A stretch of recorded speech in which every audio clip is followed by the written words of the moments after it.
Whoa! I filed my eligible obligation. What are you talking about? What are you talking about? I'm talking about eligible obligation on the USCA. Oh, you talking all that kind of stuff. I'm striking all that. If I hear it again, I'm not going to let you represent yourself. I promise you. Oh, that's enough. I don't want to hear another word.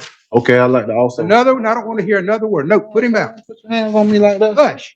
Get him out of the courtroom. I don't want to hear another word. I just heard another word, Mr. Baker. Hush. All right, guys. Today we're looking at a sovereign citizen who's staring down 30 years. Yes, 30 freaking years behind bars. And instead of doing a smart thing and getting a lawyer like any sane person would, this guy decides, you know what? I got this. He actually chooses to represent himself at this point. We're either dealing with a level of delusion that's hard to comprehend, or someone who genuinely doesn't care about going to prison and just wanted to roll the dice of thrill. Spoiler alert. It does not end well for him. The judge shuts him down completely, and honestly, it turns into one of the most chaotic and entertaining courtroom moments you'll ever see. But seriously, who in their right mind plays the sovereign citizen card when they're facing decades behind bars? Let me know what you think in the comments now. Let's dive in. All right, Mr. Baker, you're before the court day for your arraignment. And let's see.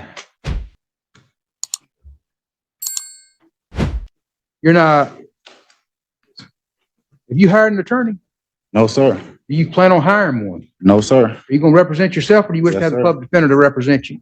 No, sir. I'm representing myself. All right. You're before the court today for your arraignment. You've been charged by way of an information with possession of a cocaine, possession of a controlled substance, count 1 and 2. Those are both third-degree felonies, punishable to 5 years in the Florida Department of Corrections and a $5,000 fine.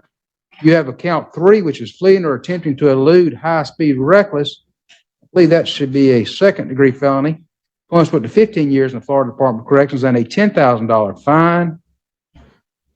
Count 4 is drive my license, cancel, suspend, or revoke third or subsequent offense. That's a third-degree felony, punishable to 5 years in the Florida Department of Corrections and a $5,000 fine.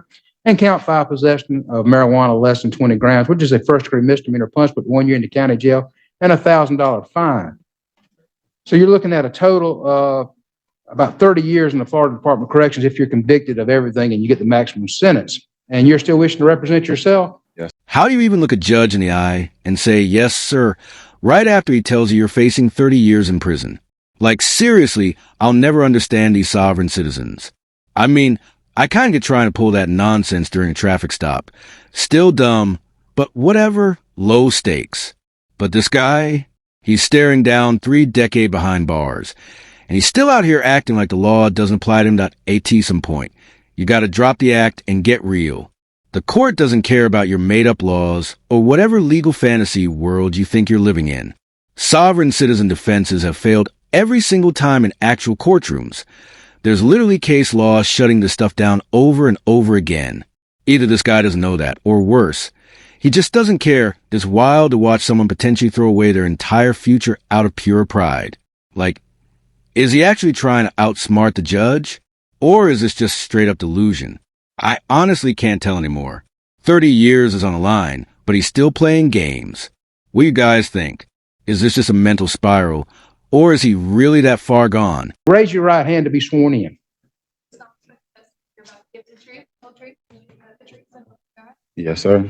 All right, Mr. Baker, state your name. Lee Baker. And Mr. Baker, you have asked to represent yourself. Is that correct? Yes. How far did you get in school? 9th grade. Okay. And so you can read and write? Yes. Okay. Are you employed? No, sir. All right. How do you make a living? I'm unemployed right now. I was living with someone else. Sir? I'm unemployed. I was living with someone else. I just got out of jail about 5 months ago. Okay. Well, what is your trade? I have my own business. All right. What kind of business? A cleaning business. Okay. And have you ever represented yourself before? Yes. All right. Let's see. Are you under the influence of any drugs or alcohol today, which would affect your ability to make this decision to represent yourself? No. Have you ever been diagnosed with a mental illness that would affect your ability to make this decision? No. All right. You understand that attorneys are trained in the rules of evidence, criminal procedure, and the law, and they're there to assist you in preparing pretrial motions, preparing for pretrial hearings, and to participate in discovery, and also preparing for trial. Comprehend that very well. All right, sir, you understand that if you're representing yourself, you'll be held to that same standard. I comprehend that. All right, and I cannot assist you in any way. The state attorney would not be able to assist you in any way. Is that correct? I comprehend. All right, you still wish to represent yourself? Yes. All right, Madam Clerk, if you'll print out the information, and Deputy Dexter, it's okay if the clerk hands the information to Mr. Baker? All right, Madam Clerk, if you'll do that. Mr. Baker, when you receive that information, I'm going to ask that you enter a plea at this time. I'd like to file 2 motions on the record as well, sir. I want to do your arraignment first. All right.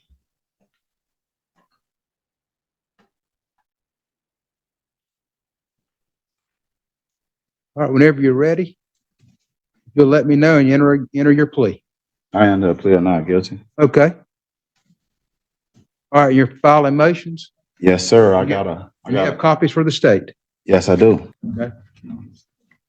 I got a declaratory judgment, and I want to furnish this bond to the clerk You file it. Go ahead. for my release from the Bay County Jail today. Okay.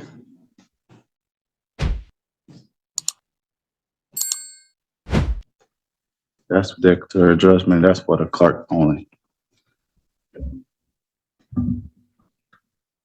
Now you're providing a copy of the state, everything you've given the clerk. The bond, I shouldn't have to give the bond. The bond goes straight to the clerk. Anything you file that you want me to consider, you have to provide a copy to the state, sir. As you're representing yourself, you have to know those rules. If you don't, you're going to mess up. That. If you're not providing to the state, I'm not going to consider it. Okay. And the clerk doesn't make any determinations on that. All the clerk determines is whether you're indigent or not. I'm not talking about the bond for the declaratory judgment. I'm talking about the bond for the clerk to release me today. I filed my eligible obligation. What are you talking about? Sir? What are you talking about? I'm talking about eligible obligation on the USCA. Oh, you talking all that kind of stuff. I'm striking all that. And if I hear it again, I'm not going to let you represent yourself.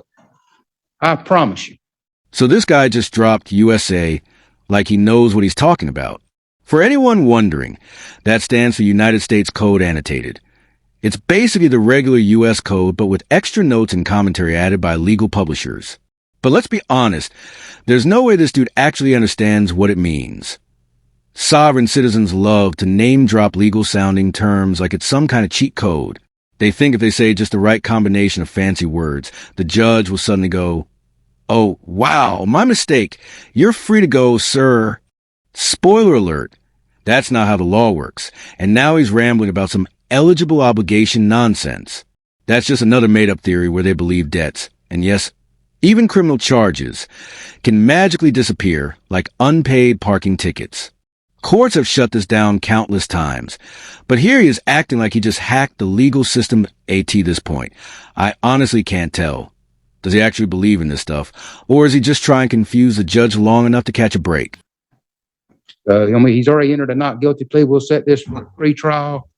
We'll set it for don't ask me any questions like that, sir. I'm not answering any questions. If you want to file a motion, file your motion. We'll set it for our December, when's that motion day in December? December 19th at 9 o'clock. Sir, you may, if you're going to do the sovereign citizen and all that, you may want to consider having the attorney. I'm a private citizen, sir. I'm not a sovereign citizen. I'm a private citizen. Listen to me. If you're going to pursue that, you may want to reconsider representing yourself. No, sir. But I'm not going to pay attention to any of that, and I'm going to strike all that. Okay. So we'll see you December 19th at 9 o'clock. It's no problem. That's enough. I don't want to hear another word. Okay. I'd like to also. I don't want to hear another word. No, put him out. Put your hands on me like that. Hush. Get him out of the courtroom. I don't want to hear another word. I just heard another word, Mr. Baker. Hush. Whoa. Mr. Baker, I'm going to appoint the Office of Public Defender to represent you. I'm going to find that you're not competent to represent yourself at this time. I'm going to reverse my decision. The Office of Public Defender is going to represent him. We'll keep it on that December 19th date. I just did. Come on now. Y'all close that door where I can't hear him or he gets in any more trouble. I'm not going to lie. I actually think the judge did this guy a favor by dragging him out of the courtroom and forcing some real legal help on him. Like, yeah, Some people might say the judge was being too harsh. But seriously, what was he supposed to do? Just sit there while this dude rattled off his totally real, definitely not invented legal theories, while the entire courtroom collectively lost IQ points. Nah. The judge basically said, "All right, buddy, since you refuse to act like a normal defendant, we're getting you someone who actually understands real law." And honestly, we need more judges like this. Stop entertaining the nonsense. Escort these guys out and give them a legal timeout to rethink their brilliant plan to outsmart the entire justice system. Because let's be real, half of these sovereign citizens just Google a few buzzwords, maybe lurk around Reddit or YouTube, and suddenly think they're constitutional scholars. If they spent 5 more minutes actually researching instead of scrolling through conspiracy threads, they'd realize no sovereign citizen has ever won in an actual court of LAW. Oh yeah, I know some people might think the judge was too strict here, but this guy is literally staring down 30 years. At that point, you've got to ask, are you trying to win your case or speed run your way into a prison sentence? If it's the second one, congrats.